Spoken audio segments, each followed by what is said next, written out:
Okay, so that's sentences. Now, paragraphs. Let's talk about paragraphs. Paragraphs are the combination of sentences to make sort of a thought together. Multiple sentences, multiple lines.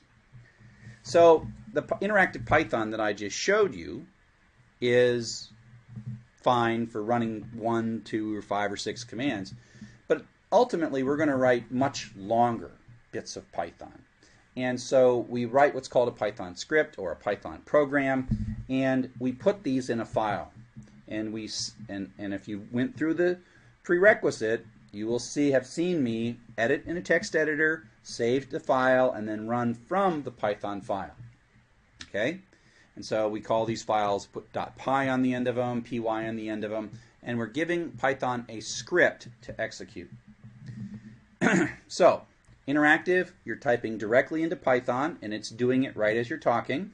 You're still doing it in an order, and the order does matter. In a script, you type it all into a file once and say, Python, do it all.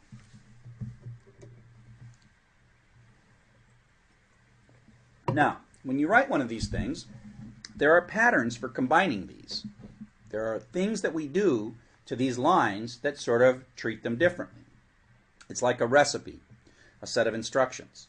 Start at the beginning, but it's a little more complex than that. Some steps are just sequential.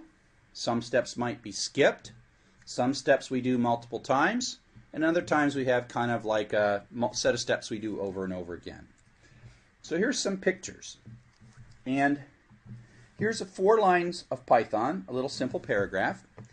And it's got a sentence that says x equals 2, print x equals x plus 2, which says go grab the old value of x, add 2 to it, stick it back in x, and print x. So the output of this program is 2, then 4. Because x was 2, we printed it, then we added 2 to it, and then we printed it again, so it was 4. Now, these flowcharts, don't worry, I'm not going to make you draw these. I just draw these in case cognitively it makes it easier for you to understand what's going on.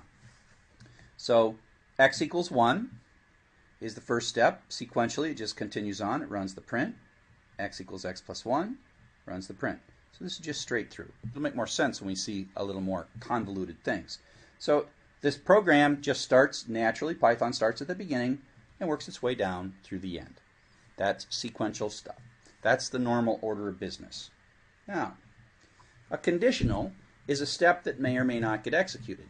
If all we did was sequential steps, programs would be kind of dull, right? They would just be like, blah, blah, blah, blah, blah, stop. So there's things like, oh, what if you do this or what if you do that? And so we do things like, if you have more than 40 hours, I'm going to pay you a different rate than if I have under 40 hours. Those kinds of things are if, the word if. So in Python, the way we express this is we use the keyword if. So we say x equals 5, and then we say, if x is less than 10, this is a question that's being asked. Is x less than 10 or not? Yes or no? If it is, we execute the indented bit. If it's not, we skip it.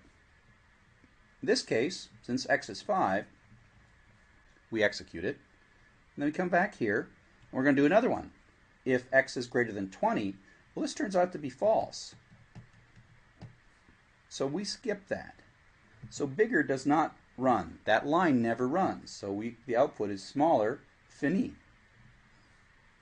Now, here we can take a look at it sort of in the picture diagram. We run x equals 5. We ask a question. This doesn't hurt x to ask the question. Is x less than 10? The answer is yes, so we kind of drive down this little path. We print smaller, and then we rejoin the freeway. Is x less than 20? No, so we skip, and we continue. So this never gets executed. So you can think of it either way. You can think of it either sort of like Gestalt, say, if this is true, do what's indented. Or you can imagine sort of a little car driving down a highway, making turn choices as it goes. They're equivalent. Over time, it's probably you'll just start seeing this and start thinking this way, but sometimes it helps to think about it this way for a little while. Okay. Now, the next thing I want to show you is repeated steps, steps that happen over and over and over again. Okay? And that, again, when I said, oh, computers are good at handling 1 billion words, well, that means it has to have a loop or a repeated section, one for each word. It's going to do something for each word. And so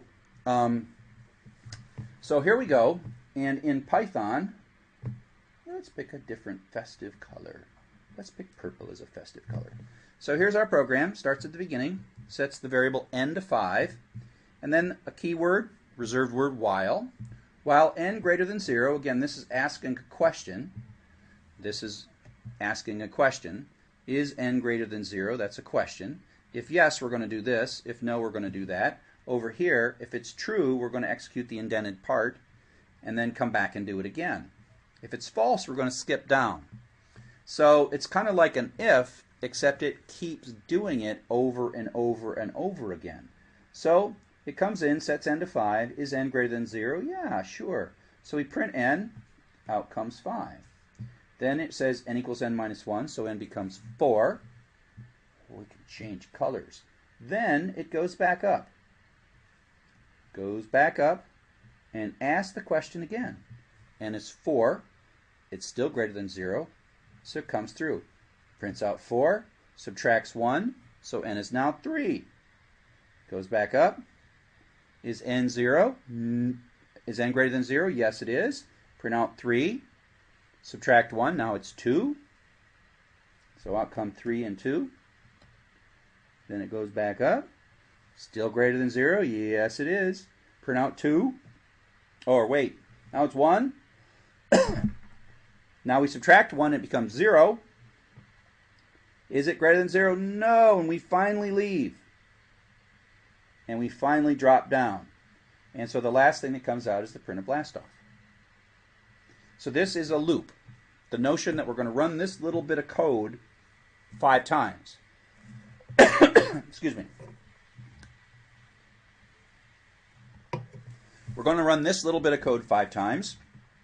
And loops have these things we call iteration variables. And that is this n. It's a variable that specifically is changing each time it goes through the loop. And that way we can sort of control the loop. We can decide when it starts and when it stops. We can tell if we're at the beginning or the end, or the first one or the last one. We'll do a lot of stuff with loops. This is an iteration variable because we iterate, repeatedly iterate through the loop. Okay? Any questions? Can't do questions. Okay. So now, if we go back to the little story that you got several chapters to understand. Don't worry. You actually got like through chapter 9. So don't try to understand this program right now. I'm just trying to give you a sense of what the picture is going to be, right? So here are some sequential statements because they aren't indented. Those 5 lines are sequential. They just go one after the other. Then we have 4, and it's indented. This is a loop. This is going to run a bunch of times. Then we're done with that. We do some more sequential stuff. Now we have a for loop, and that's going to run a bunch of times. And then we have an if, which may or may not run. So this little block of code is conditionally executed based on something, and here's the question that we're asking. So that's the question. And then at the end we do a print. Now again, don't try to make too much sense of this. I'm just trying to show you sequential, repeated, repeated, conditional. Okay? Just those concepts show up in pretty much every program that we build.